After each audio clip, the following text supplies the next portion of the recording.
Salve, salam jumpa, salam kasih bersama saya David Vitus Turlel dalam pembelajaran agama Katolik kelas 11 dengan tema pada hari ini budaya kekerasan versus budaya kasih. Mari sebelum kita memulai pembelajaran kita pada hari ini sebagai para pengikut Kristus sejati, kita membuka kegiatan pembelajaran kita dengan doa. Marilah kita bersatu dalam doa. Dalam nama Bapa dan Putra dan Roh Kudus. Amin. Ya Allah Bapa yang Maha Kasih, kami bersyukur padamu atas berkat-Mu bagi kami, hingga kami boleh berada di sini untuk belajar bersama.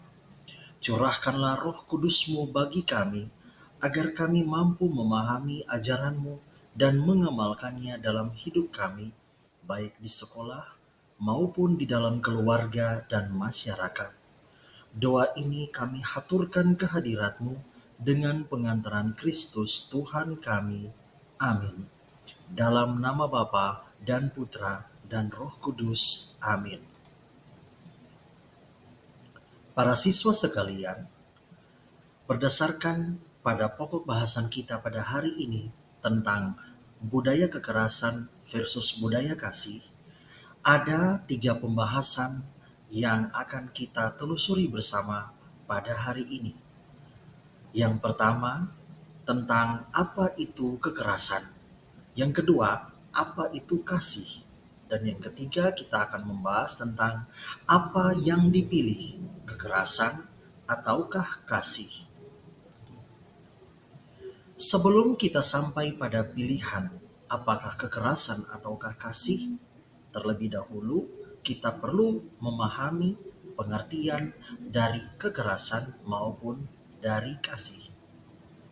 Kekerasan adalah perbuatan seseorang atau kelompok orang yang menyebabkan cedera atau matinya orang lain atau menyebabkan kerusakan fisik, psikis, atau barang orang lain. Sedangkan kasih adalah memberikan diri kepada orang lain, mengutamakan kebutuhan orang lain daripada kebutuhan diri kita sendiri. Berdasarkan pengertian dari kedua kata tersebut, kita diperhadapkan pada pilihan manakah yang harus dipilih menurut ajaran Gereja Katolik. Ada 2 referensi dari Katekismus Gereja Katolik. Referensi yang pertama dari Katekismus Gereja Katolik nomor 1822 yang menerangkan bahwa kasih adalah kebajikan ilahi, dengannya kita mengasihi Allah di atas segala-galanya demi dirinya sendiri, dan karena kasih kepada Allah kita mengasihi sesama seperti diri kita sendiri. Yang kedua dari Katekismus yaitu nomor 1823 yang menyatakan Yesus membuat kasih menjadi suatu perintah baru. Terdapat dalam Injil Yohanes bab 13 ayat 43. Karena ia mengasihi orang-orangnya sampai pada kesudahannya. Terdapat dalam Injil Yohanes bab 13 ayat 1. Ia menyatakan kasih yang ia terima dari Bapanya. Melalui kasih satu sama lain, para murid mencontoh kasih Yesus yang mereka terima dari Dia. Karena itu Yesus berkata, Bapa telah mengasihi aku, demikianlah juga aku telah mengasihi kamu. Tinggallah di dalam kasihku itu. Terdapat dalam Injil Yohanes bab 15 ayat 9. Dan juga inilah perintahku, yaitu supaya kamu saling mengasihi seperti aku telah mengasihi kamu. Terdapat dalam Injil Yohanes bab 15 ayat 12. Berdasarkan pembahasan menurut referensi dari ajaran Gereja Katolik dalam Katekismus, kita tiba pada kesimpulan dari pembahasan kita pada hari ini. Ada 3 poin yang menjadi kesimpulan kita pada hari ini. Yang pertama, Allah adalah kasih. Artinya, kasih berasal dari Allah. Yang kedua, manusia diciptakan oleh Allah dengan dikaruniai akal budi dan hati nurani untuk membedakan yang baik dan yang jahat.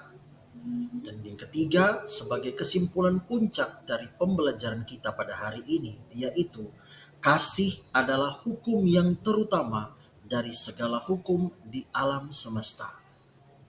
Dengan demikian, kita berada pada pilihan yang sebenarnya, yaitu kasih menjadi budaya yang perlu dan harus kita lestarikan dalam kehidupan kita, baik di sekolah, keluarga, maupun masyarakat, sebagai para pengikut Kristus, sebagai alatnya yang berguna bagi sesama dan bagi kemuliaan nama Tuhan sendiri.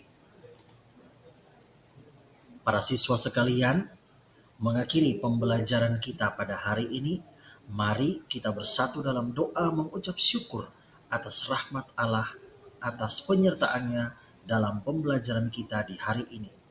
Mari kita bersatu dalam doa. Dalam nama Bapa dan Putra dan Roh Kudus. Amin.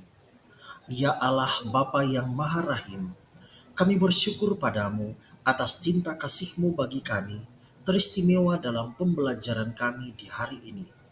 Semoga ajaran-Mu menjadi pedoman hidup kami, sehingga kami mampu menjadi murid-Mu yang setia dan selalu mengamalkan cinta kasih dalam hidup kami. Demi Kristus Tuhan dan pengantara kami. Amin. Dalam nama Bapa dan Putra dan Roh Kudus. Amin. Para siswa sekalian, terima kasih untuk kebersamaan kita pada kesempatan ini. Sampai bertemu pada pertemuan kita berikutnya. Terima kasih. Salve.